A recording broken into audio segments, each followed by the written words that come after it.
جو لوگ کمزور ذہن رکھتے ہیں ساری زندگی فیصلہ ہی نہیں ہوتا کوئی، ڈرتے رہتے ہیں، سہمے سہمے وقت گزارتے ہیں، اپنے آپ کو فکری یہ جو ایمان ہوتا ہے یہ بندے کو طاقتور کرتا ہے، بندہ مضبوط ہو جاتا ہے۔ مجھے بتائیے نا، جب ایمان پکا ہو کے روزی دینے والا اللہ ہے تو پھر بندہ کسی مالدار آدمی کے پیچھے کبھی بھاگتا ہے، کبھی کسی بڑے آدمی سے ڈرتا ہے؟ جب اسے پتا ہو کہ عزت اور ذلت اللہ کے دستے قدرت میں ہے، پھر وہ سیاستیں سازشیں یہ کام کرتا ہے۔ تو پہلے تو مضبوطی ایمان درکار ہے ہمارے بچوں کے اندر، ہمارے مزاجوں کے اندر۔ جب تک وہ مضبوطی ایمان، حضرت مولا علی شیر خدا کرم اللہ تعالی وجہہ الکریم ایک دفعہ بڑے علیل ہو گئے، کمزوری آ جاتی ہے، بندہ بیمار ہو جاتا ہے۔ تو ہمارے ہاں بیمار لوگ بعض اوقات ایسا جملہ بولتے ہیں جو کفر کے زمرے میں چلا جاتا ہے۔ آپ پریشان ضرور ہیں، تکلیف میں ضرور ہیں، لیکن آپ بات وہی کریں گے جو شریعت اجازت دیتی ہے۔ حضرت علی شیر خدا شدید علیل تھے، ایک صحابی تیمارداری کرنے گئے تو حضرت مولا علی کا چہرہ دیکھ کے پریشان ہو گئے، کہنے لگے آپ تو بڑے سخت علیل ہیں، اللہ خیر کرے، اللہ تعالیٰ آپ کو صحت دے۔ تو حضرت علی کہنے لگے تو فکر نہ کر، مجھے اس بیماری سے کچھ بھی نہیں ہوگا۔ نے کہا کیوں؟ فرمانے لگے مجھے نبی پاک علیہ السلام نے فرمایا تھا علی اس وقت دنیا سے جاؤ گے جب داڑھی خون سے رنگین ہو جائے گی،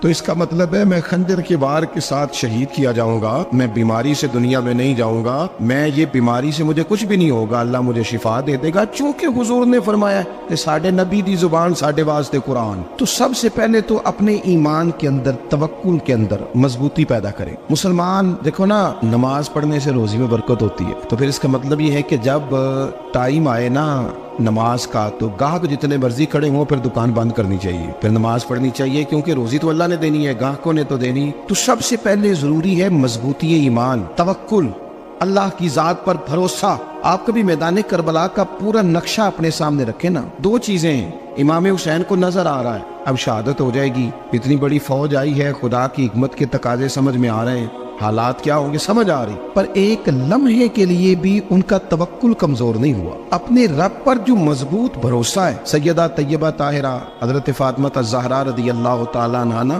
اونٹ کے بالوں کی بنی ہوئی چادر اوڑھ کر چکی پیس رہی تھی۔ یہاں بیویاں بڑا روتی ہیں، غریبی بڑی ہے، بڑی غریبی ہے، حالانکہ اب کون بندہ پیبند والے کپڑے پہنتا ہے جی؟ اب تو بڑی مشکل سے وہ لوگ ملتے ہیں جو جوتا ٹوٹ جائے تو گانٹھ کے پہنے، ورنہ تو نئے جوتے آ جاتے ہیں۔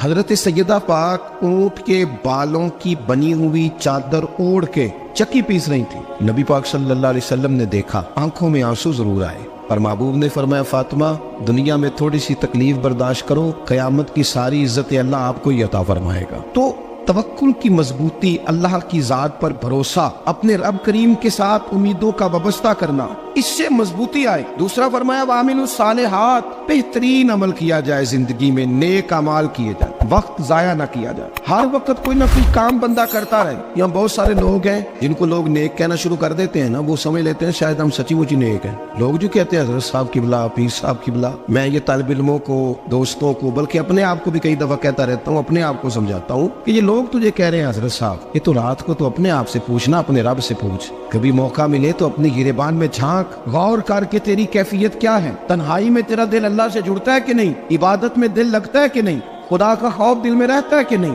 غریب کی محبت، عزیزوں قربت والوں کا احساس طبیعت میں موجود رہتا ہے کہ نہیں۔ ویسے تو میرا مطلب ہے، لوگ کہہ دیتے ہیں حاجی صاحب آپ بڑے سخی ہیں، تو اس سے تو نہیں نا بندے نے سخی ہونا، سخی تو تب ہونا ہے جب اللہ کی بارگاہ میں مقبول ہوگا۔ اعمال صالحہ، نیک کام، اور وہ کرتا رہے بندہ، کوئی بھی کام اسے نیکی کا مل جائے نا۔ دیکھنا اپنا معیار ہر انسان نے بنایا ہوتا ہے کامیابی کا۔ کچھ لوگوں کا خیال یہ ہوتا ہے کہ بچے میرے پڑھ گئے، اپنی اپنی جگہ پہ سیٹ ہو گئے، میں اب بڑے سکون میں۔ کچھ کی رائے یہ ہوتی ہے کہ میں نے سب بچے بچیوں کا بیاہ کر دیا ہے، گھر میرا بن گیا ہے، اب میں بڑے آرام میں ہوں، قرار میں ہوں، سکون میں ہوں۔ تو اپنی اپنی رائے ہوتی ہے، لیکن حقیقت وہ ہے، اصل وہ ہے جسے اللہ کے قرآن نے بیان کیا۔ اللہ کریم نے فرمایا والعصر، اے محبوب علیہ السلام ہمیں آپ کے زمانہ مبارکہ کی قسم ہو، ان الانسان لفی خسر، فرمایا بے شک انسان خسارے میں، نقصان میں۔ اپنے تئیں کوئی دعویٰ کر لیتا ہے، آپ دیکھتے ہیں کہ بہت سارے لوگوں کے دعوے اپنے اپنے ہوتے ہیں نا۔ کسی بھی طالب علم سے آپ پوچھیں پیپر دے کے آئے تو پیپر کیسا ہوا ہے، تو کیا کہتا ہے؟ جب کینڈیڈیٹ الیکشن لڑتے ہیں تو رات کو جب وہ سوتے ہیں تو سارے جیت کے ہی سوتے ہیں، ان کو سب یہی کہتے ہیں کہ لوگ سارے تیرے ساتھ ہی ہیں۔ حالات، یہ جتنے بادشاہ حکمران ہوتے ہیں ان کے بگڑنے کی بنیادی وجہ ہوتی ہے کہ یہ خوش فہمیوں میں مبتلا ہوتے ہیں۔ ہم میں سے بھی ڈھیر سارے لوگ ہیں جو خوش فہمیوں میں مبتلا ہیں۔ کچھ کہتے ہیں جناب ہماری نسبت بڑی تگڑی ہے، بھئی نسبت تو امام حسین سے تگڑی تو کسی کی نہیں نا، تو ساری رات نماز پڑھتے تھے، روزے رکھتے تھے، اللہ کو یاد کرتے تھے۔ آپ خالی نسبت پر بیٹھ کر عمل چھوڑ جائیں تو یہ کیسے ممکن ہے؟ تو اپنے اپنے تئیں لوگوں نے معیار کامیابی کے قائم کر لیے ہیں۔ اللہ فرماتا ہے کہ محبوب مجھے قسم ہو زمانے کی، انسان نقصان میں، یہ دن بدن جو وقت گزار رہا ہے تو اس کا نقصان، اس کا خسارہ، اس کا گھاٹا بڑھتا جا رہا ہے، روز نقصان میں۔ کتنا کتنا عمر کا حصہ لوگوں نے ضائع کر دیا، کتنے کتنے بہترین لوگ تھے لیکن روزی روٹی کے پیچھے وقت سارا برباد ہو گیا۔ یہ رزق حلال کے لیے دوڑ دھوپ ہو وہ تو بڑی بات، لیکن تکبر کے لیے اور خواہشات، بیجا خواہشات کی تکمیل کے لیے، ایک دوسرے سے آگے بڑھنے کے لیے بڑا وقت ضائع کیا لوگوں۔ اچھا کوئی بھی نہیں جیتا، خاندانوں میں بھی کوئی نہیں جیتا، برادریوں میں بھی کوئی نہیں جیتا، پر لڑائی ساری زندگی کی ہے، میں نے آگے گزرنا، میں نے آگے، حالانکہ کوئی کسی کو جیتنے دیتا ہی نہیں۔ اپنے اپنے تئی لوگوں نے معیار قائم کیے کامیابی کے۔ اللہ فرماتے ہیں بے شک انسان نقصان میں ہے، لیکن جس میں 4 خوبیاں پائی جائیں، اللہ کا قرآن کہتا ہے وہ بندہ کامیاب ہو۔ کون کون سی؟ الا الذین آمنوا، سب نقصان میں نہیں سوائے ان لوگوں کے جو ایمان لائے۔ سب سے پہلے کیا کرے؟ ایمان ہو اس کے پاس، مضبوط ایمان، وعملوا الصالحات، اور ایمان بھی لائے اور نیک کام بھی کرے، اور صرف نیک کام نہ کرے، وتواصوا بالحق، لوگوں کو حق بات کی نصیحت بھی کرے۔ اور ظاہر ہے سچ بولے گا، حق بولے گا تو بڑے لوگوں کے مفادات کو ٹھیس پہنچے گی، کچھ لوگوں کو تکلیف بھی ہوگی، تو اب جب تکلیف ہوگی تو پھر مصیبت بھی آئے گی۔ تو اگر حق بات کہنی ہے تو پھر کیا کرے؟ وتواصوا بالصبر، اور ایک دوسرے کو صبر کی بھی وصیت کرے۔ 4 چیزیں پائی جائیں، ایمان، اعمال صالحہ، حق کی نصیحت، اس رستے میں آنے والی تکلیف پر صبر۔ اگر یہ 4 چیزیں میسر آتی ہیں تو اللہ کا قرآن کہتا ہے بندہ کامیاب ہے۔ اور اگر یہ 4 چیزیں نہیں تو پھر کوئی بندہ جتنا مرضی دعویٰ کرے، جتنا مرضی شور کرے، جتنا مرضی اعلان کرے، وہ کامیاب ہو سکتا۔ سب سے پہلے تو اپنا ایمان پکا کرے۔ یہ جو کچی پکی باتیں کرتے ہیں نا لوگ، مسلمان جو ہوتا ہے نا، مسلمان وہ لاوارث نہیں ہوتا، وہ وارث والا ہوتا ہے۔ اس کا رب ہر وقت اپنی رحمت سے اس کی حفاظت کرتا ہے۔ مسلمان ہر وقت نبی پاک علیہ السلام کے نگاہ کرم میں رہتا ہے۔ اسے کمزور باتیں نہیں کرنی چاہیے کہ میرے کو پیچھے چڑھ گیا تو پتہ نہیں کیا ہو جائے گا، برادری مخالف ہو گئی تو پتہ نہیں کیا ہو جائے گا، سچ بول دوں گا تو لوگ پتہ نہیں مجھے مار دیں گے۔ ایسا ہو نہیں سکتا۔ چھری حضرت ابراہیم چلائے بھی نا تو حضرت اسماعیل کے حلق پہ چلنا اس نے تب بھی ہے جب اللہ حکم کرے گا، تو اللہ کی حکمت ہوگی، تو حکمت الہی ہوتی ہے تو کوئی کام ہوتا ہے، ورنہ ہوتا تو اپنی طبیعت میں مضبوط ایمان، توکل، اللہ پہ بھروسہ، مضبوطی افکار کی، کچی باتیں نہیں۔ دیکھو نبی پاک صلی اللہ تعالی علیہ وسلم نے فرمایا نیکی کو کبھی حقیر نہیں سمجھنا، کبھی حقارت سے نہیں نیکی کرنی کہ یہ بڑی چھوٹی ہے تو میں اس کو کروں۔ آپ فرمایا کبھی حقیر نہ سمجھنا، نیکی کا کام جو بھی ملے کر دینا۔ فرمایا اگر بھائی سے مسکرا کے ملو گے بنا تو اس پر بھی اللہ تمہیں صدقے کا ثواب عطا کرے گا۔ ہم تو اس دن سے کے ماننے والے ہیں جو کہتے ہیں تو گلی سے روڑا اٹھا دے، کانٹا اٹھا دے، کسی کی تکلیف دور کر دے، کسی اس پر گنجائش کر دے، کسی کے لیے آسانی کر دے، جو بھی خیر کا کام میسر آئے پورے دن میں اسے چھوڑے نہیں۔ صبح گھر سے نکلے، وہ ایک صحابی تھے، غالباً تابعی تھے، تو بازار جاتے اپنے غلام کے ساتھ تو سارا بازار گھوم کے واپس آ گئے۔ خادم نے کہا جناب کو نہ کوئی خریدا نہ کچھ بیچا، تو آپ سارا بازار گھوم کے آ گئے۔ فرمانے لگے تیرا کیا خیال ہے؟ میں نے کچھ بھی نہیں کیا۔ کہا جناب پھر کیا کیا ہے؟ فرمانے لگے تم نے دیکھا جو بندہ بھی گزرا میں نے اس کو کہا السلام علیکم، تو کتنی کو نیکیاں میں جمع کر کے آ گیا ہوں۔ کوئی خیر جو میسر آئے، ہم سمجھتے ہیں کہ شاید وہ کروڑ کو روپیہ ہوگا تو پوری مسجد بناؤں گا تو پھر میں نے نیکی کر دی ہے، شاید جناب میں، حالانکہ یہ چھوٹے چھوٹے کام ہے نا، چھوٹے چھوٹے کام، ان کی تو زیادہ ضرورت ہوتی ہے، ان کی تو زیادہ حاجت ہوتی ہے۔ کوئی آپ رستے میں گزر رہے ہیں تو نیچے کوئی کھڈا بنا ہوا ہے تو اس پر ہم کیا کرتے ہیں؟ گاڑی میں بیٹھ کے تبصرہ کرتے ہیں اے روڈ کھورے کدوں بننا ہے بھئی، یہ کھڈا ہے نا تو آپ نیچے اترے نا، تو آپ دھابڑا لیں نا، کئی پکڑے نا، یہ تو 5 منٹ کا کام ہے، یہاں آسانی کر دیں نا، آپ اس میں گنجائش کر دیں۔ حضور سید عالم علیہ السلام نے فرمایا، امام راضی نے حدیث لکھی ہے، قیامت کے دن ایک بندے کو اللہ معاف کرے گا تو مالک وہ بندہ عرض کرے گا یا اللہ میں تو بڑا گناہگار ہوں، کس وجہ سے معافی ہوئی؟ فرمایا رات کے وقت تو گزر رہا تھا، تیرے پیر سے روڑا ٹکرایا تھا، تو نے اٹھایا ادھر ادھر دیکھ کے کہ کوئی اللہ کے کسی بندے کو تکلیف نہ ہو جائے۔ کمالی کو وہ تو میں نے زمانہ بیت گیا، کوئی اتنی بڑی بات بھی نہیں سمجھی۔ تو رب کریم نے فرمایا تو رات کے اندھیروں میں بھی میرے بندوں کا خیال رکھتا تھا تو میں تیرا خیال نہ کروں؟ کوئی عمل ہمارے ہاں لوگ کوئی کام نہیں کرتے، بالکل نہیں، کوئی کام نہیں، نہ بڑے نہ چھوٹے نہ سمجھدار نہ ان پڑھ، کچھ بھی نہیں۔ نشستن گفتن برخاستن، بیٹھو راج کے گپے مارو، تبصرے کرو فلانا کچھ نہیں کر رہا، فلانا کچھ نہیں کر رہا، اس کے بعد اٹھ کے چلے جاؤ۔ کچھ کریں، وعملوا الصالحات، نیکیاں جمع کریں زندگی میں، خزانہ بنائیں، خزانہ، اپنی ڈیوٹیاں، اپنی ذمہ داریاں